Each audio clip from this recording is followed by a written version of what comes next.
Olá, queridos, a graça e a paz de Cristo Jesus seja sobre a tua vida. Vamos estudar juntos a palavra de Deus.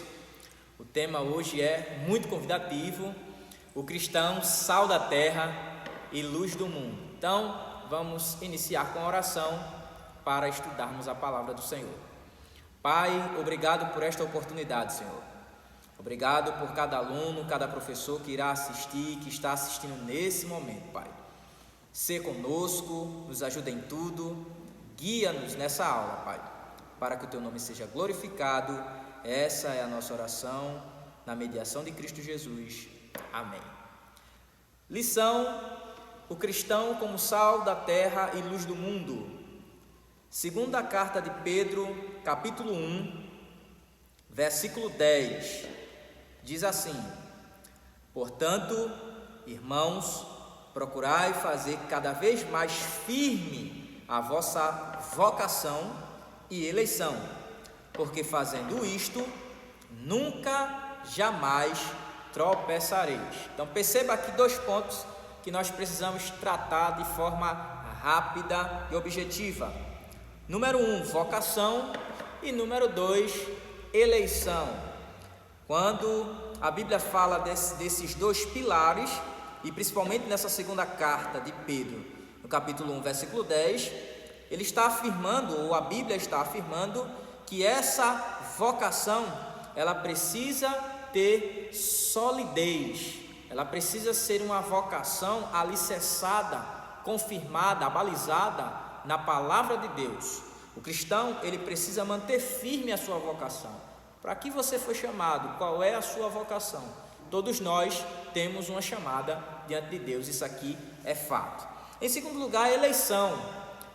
Charles Spurgeon, um dos príncipes dos pregadores, ele tem um livro que fala sobre a eleição. Então, o cristão, ele foi eleito para. Todos nós fomos eleitos em Cristo Jesus, porque Cristo nos elegeu, nos adotou, somos filhos de Deus por adoção em Cristo Jesus. Esse texto é bastante profundo e eu quero que vocês depois deem uma lida nele com mais calma, até porque o nosso tempo é resumido.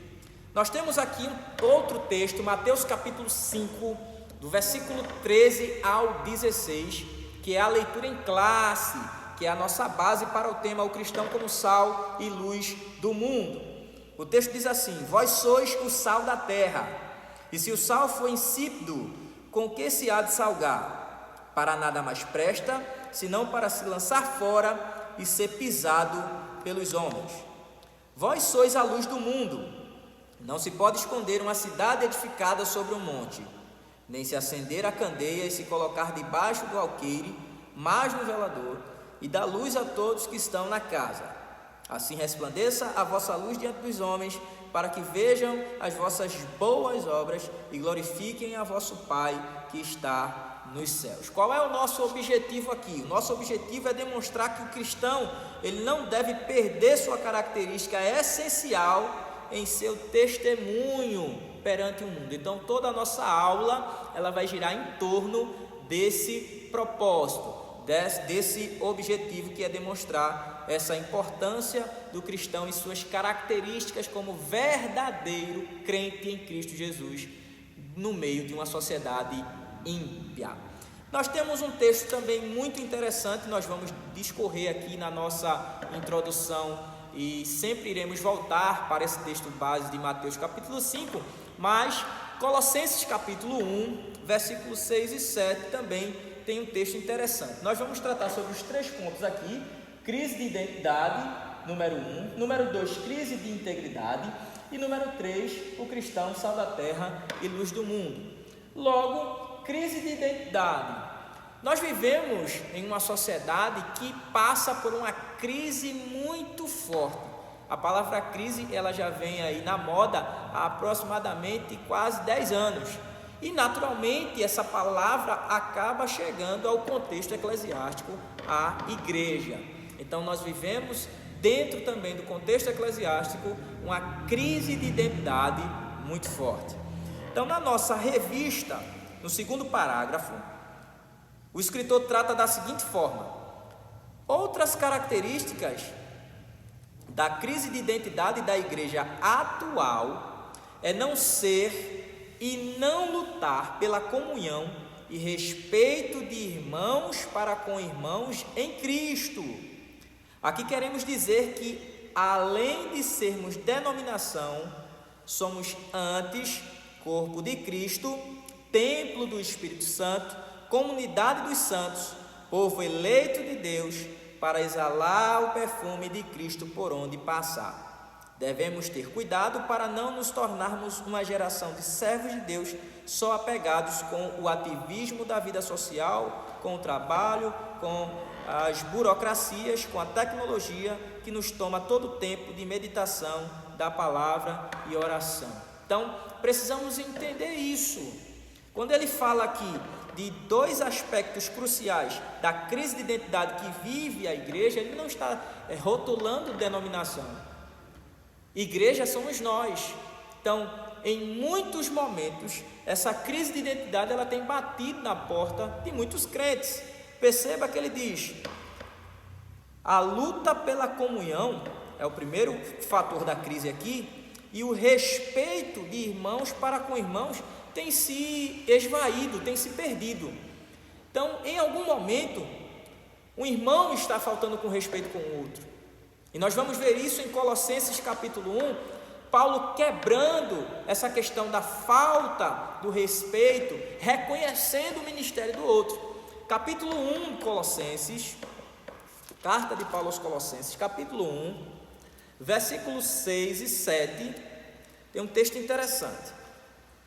Paulo escrevendo a comunidade, perceba, feminino, comunidade de Colossas. Quando eu falo comunidade de Colossas, eu acerto porque é feminino. Agora, Colossos, isolado, masculino. Então, são duas formas diversificadas. Capítulo 1, versículo 6 diz assim: que já chegou a vós, isso é Paulo falando para os irmãos em Colossos, como também está em todo o mundo, e já vai frutificando, como também entre vós, desde o dia em que ouvistes e conhecestes a graça de Deus em verdade, como aprendestes de Epáfras, nosso amado conservo, que para vós é um fiel ministro de Cristo. Perceba que essa carta aos Colossenses é uma das chamadas cartas da prisão. Nós temos a carta aos Efésios, carta a Filipenses, carta aos Colossenses e Filemão. São as chamadas cartas da prisão. Juntando o período de prisão que o apóstolo Paulo passou, tanto nas duas prisões em Roma, quanto na prisão em Filipos e outra prisão em Jerusalém, nós somamos aí aproximadamente quase 6 anos de prisão. Exatamente isso. Paulo ficou detido quase 6 anos. Mas mesmo preso, Paulo produziu mais do que muitos que estão livres aí e que não conseguem produzir nada no reino de Deus. Mas o que eu acho interessante nesse aspecto aqui, e nós estamos tratando do ponto 1, que é a crise de identidade, e iremos para o ponto 2, crise de integridade, já fazendo esse paralelo aqui, é que Paulo reconhece o ministério do outro. Ele não fundou a igreja de Colossas, ou a comunidade de Colossas, a igreja onde os colossenses ali congregavam. Ele não havia fundado também Hierápolis, a igreja que estava ali. A igreja de Laodiceia também Paulo não fundou, mas ele tornou-se pastor dessas igrejas. E ele agradece a Deus, ora ao Senhor, pelos irmãos que no capítulo 2 nem o conheceram, nunca viram o rosto de Paulo, mas Paulo orava por eles, está no capítulo 2 da carta aos Colossenses. E ele reconhece Epáfras como o fundador dessa igreja na comunidade de Colossas. Outro ponto interessante aqui para nós salientarmos: o cristão como sal da terra. Todos nós sabemos da função que o sal tem. Na antiguidade não havia geladeira, Então o pessoal precisava conservar o alimento. Então o sal ele era usado muito para conservar o alimento. Nós temos também provas na palavra de Deus que o sal ele era utilizado no sacrifício. Isso está em Levíticos capítulo 2, versículo de número 13, quando o sacerdote ia oferecer sacrifício ao Senhor, ele também utilizava sal sobre o sacrifício. Nós temos o sal aparecendo pela primeira vez na Bíblia, no livro mais antigo da Bíblia. Você sabe qual é o livro mais antigo? É o livro de Jó, exatamente. Capítulo 6, versículo 6, mostra Jó falando de forma poética, reconhecendo a importância do sal para o alimento. O sal também foi utilizado de maneira, aqui, podemos dizer assim, numa linguagem literal, lá em 2 Crônicas, no capítulo 13, versículo 5, Deus fez um pacto com Davi acerca de uma aliança de sal. Então você vai ser desafiado aí, aluno, a descobrir, comentar aí na nossa aula o porquê desse pacto de Deus com Davi ser um pacto de sal. Qual é a simbologia que isso tem? E eu espero que você comente aí para a gente interagir depois da aula. Ponto de número 2, página 54, crise de integridade. Então nós percebemos que há uma crise de identidade muito forte nas igrejas, no meio evangélico, no meio católico, enfim, sem contar no meio secular, né? Mas há também uma crise de integridade. Como essa revista ela tratou muito sobre política, né? Então nós falamos muito em lições anteriores sobre a questão dessa falta de integridade entre os políticos, mas agora nós vamos tratar dessa falta de integridade dentro do meio eclesiástico. Então na nossa revista o escritor colocou assim: além do que pontuamos no tópico anterior, agora precisamos falar de outro sério problema, que é a crise de integridade. E o que é integridade? Ele coloca aqui, segundo o dicionário da língua portuguesa, a integridade é característica da pessoa que é íntegra. Aí ele coloca qualidade de quem é honesto, que é incorruptível. Infelizmente, essa qualidade, essa integridade, ela não pode ser visualizada em muitas pessoas que se dizem seguidoras, discípulos de Cristo. Então, por vários fatores, aqui a gente não vai entrar em detalhes, mas por vários fatores essas pessoas têm deixado, de ser pessoas íntegras e têm entrado em crise, a sua integridade está em crise. Eu lembro de um professor que tive, que ele falava que há alguns anos atrás as pessoas compravam fiado, e quando diziam que eram crentes, a pessoa que estava vendendo, o credor, ele confiava, porque sabia que aquela pessoa tinha integridade. Hoje já não é mais assim. Infelizmente, nós vivemos essa realidade. Mas, dentro dessa questão da crise de integridade, nós percebemos que o apóstolo Paulo, ele não passou por essa crise. Paulo não viveu essa crise de integridade, muito menos de identidade. Mas percebemos em Romanos, por exemplo, no capítulo 11, que Paulo vai citar aproximadamente 11 homens e 8 mulheres.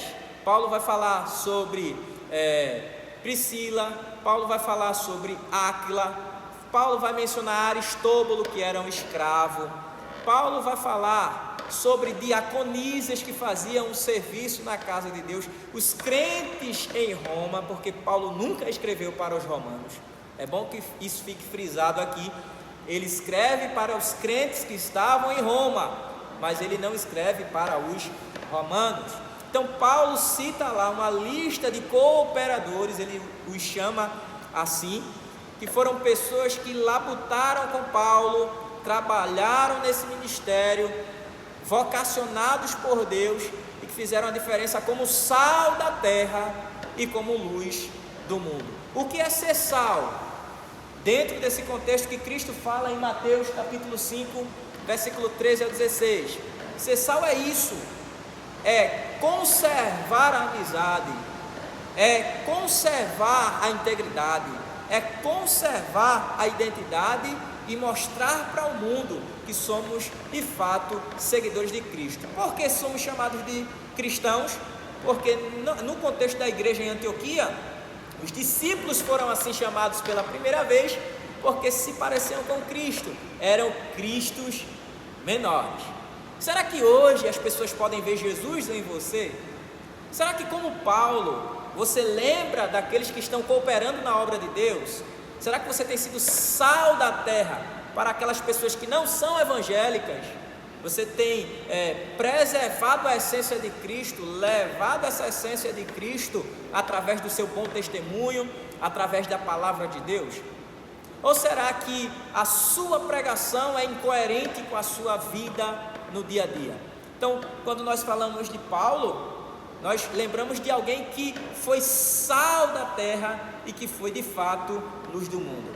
Quando nós falamos da questão de luz do mundo aqui, e aí nós também já entramos no contexto final, que é o cristão sal da terra e luz do mundo, nós lembramos que a palavra luz, em seu contexto original, ela vem de uma raiz do grego chamada phos, que dá a entender que a pessoa que exala essa luz, que é luz, ela está no foco, no centro, é observada.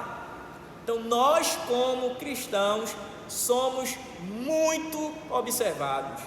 As pessoas que estão lá fora esperam ouvir uma palavra de Deus através da sua vida, esperam ver Deus através da sua vida, querem ver em você um referencial. É muito bom quando alguém olha para você e diz: eu gostaria de ser crente como você é, eu gostaria de fazer parte da igreja onde você congrega, da comunidade onde você está.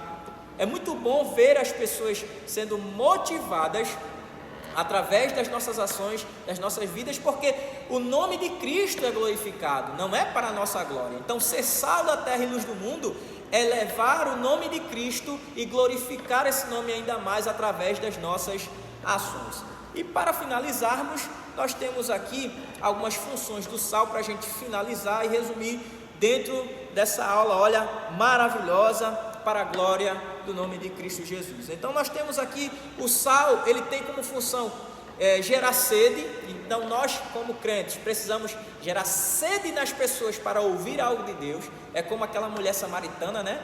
Lá no poço de Jacó, Cristo diz: olha, eu sou a água. Então, quem gerou sede naquela mulher?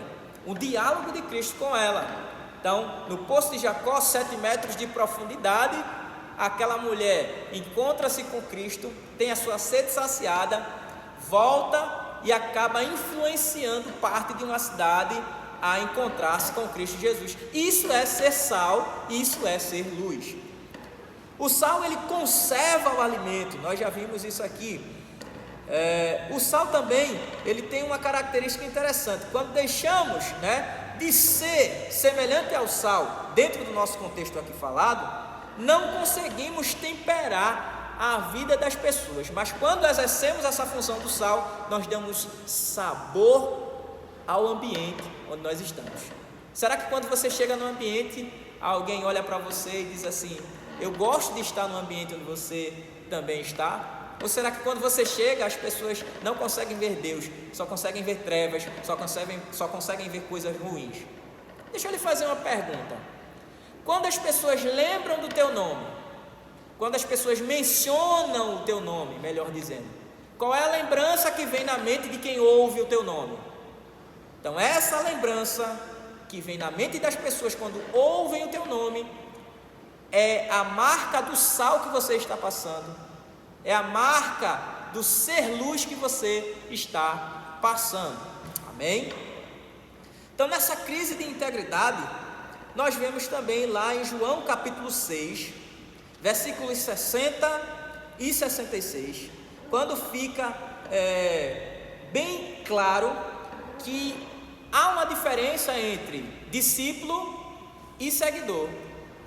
O discípulo é aquele que promove a multiplicação, é aquele que leva o pão, é aquele que estimula o milagre. Já o seguidor é aquele que fica de braços cruzados, apenas dizendo: olha, eu só tenho aqui algumas moedas, não vai acontecer, não dá para fazer. Então perceba a diferença entre a insipidez e a salinidade. A salinidade é o sal em ação, é o discípulo em ação. A insipidez é o seguidor sem ação. O que o discípulo faz? O discípulo, ele prega a palavra de Deus e promove isso para a glória de Cristo Jesus. O seguidor prega para aparecer e o seu nome ter mais seguidores nas redes sociais. O discípulo de Cristo, ele procura sempre estar à disposição, ele é proativo na obra de Deus. O seguidor, ele é inerte, a sua vitalidade, ela é aparente, ou seja, ele vive na inércia. Perceba que ser sal, ser discípulo, é diferente de ser seguidor, não exercer essa salinidade que é característica do sal. E para nós finalizarmos, nós temos também aí o propósito do sal: conservar e salgar os alimentos, cultivar os valores de Deus. Você tem cultivado esses valores? Será que você tem levado esses valores? A cultura do reino, ela está intrínseca dentro de você. Você tem levado isso? Então, é um caso que precisa ser pensado. A nossa conclusão, na página 56 da revista O Cristão, Cidadão de Dois Mundos, diz assim: exortamos a todos, e em especial aos políticos cristãos, que foi aquilo que eu falei, nas aulas anteriores, nós tratamos muito da relação dessa dupla cidadania, a se posicionarem como sal da terra, a fazer a diferença, e luz do mundo, a estar brilhando, diante dos desafios e projetos que vão de encontro às Escrituras, à família e à moral. Não podemos esquecer que a igreja deve iluminar a atividade dos políticos, a quem se indicam as linhas de comportamento coerentes com a consciência cristã diante de qualquer investida contra as coisas de Deus. Então, o político, sobretudo o cristão, ele precisa exercer essa salinidade, ou seja, ser sal onde ele estiver, ser luz onde ele for. O questionário da nossa lição tem 3 questões, diz assim: questão de número 1: qual é um dos sérios problemas que se percebe hoje no contexto atual da igreja? Alternativa A, crise de identidade. Alternativa B, fazer parte de uma denominação. Ou C, poucas igrejas. Está bem fácil, né? Segunda questão: conforme o que estudamos no tópico 2, o que significa integridade? Alternativa A, qualidade de quem é intolerante. Alternativa B, qualidade de quem é incorruptível. Ou alternativa C, qualidade de quem é insatisfeito. E a terceira e última questão diz assim: conforme nossa lição, ser sal incorrupto é o único meio para quê? Melhor dizendo, alternativa A, para preservar os outros da corrupção. Alternativa B, para mostrar que somos mais santos que os outros. Ou alternativa C, para que nossos líderes nos vejam como perfeitos. Então está bem fácil, até por eliminação você consegue responder aqui as alternativas. Que Deus te abençoe poderosamente, que essa aula tenha sido uma bênção para a sua vida, e eu espero te encontrar na próxima aula, querendo Deus.